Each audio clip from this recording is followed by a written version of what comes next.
na nimesema imefunguliwa jana jioni.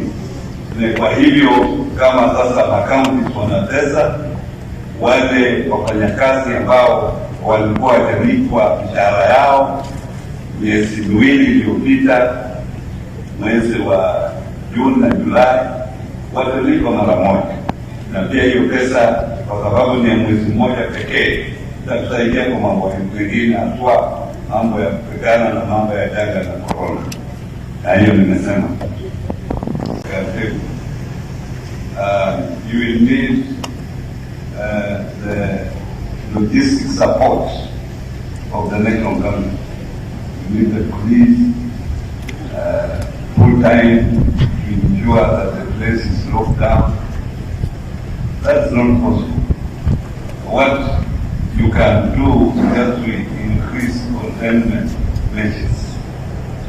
Make sure that every point is also people are screened.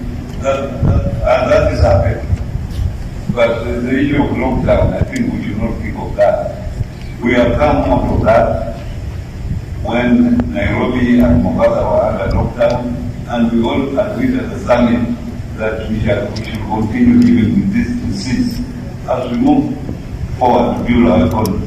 Otherwise, our economy was run into a hole, and it would be very difficult to take care of 41 million people in Kenya if we are close to the economy.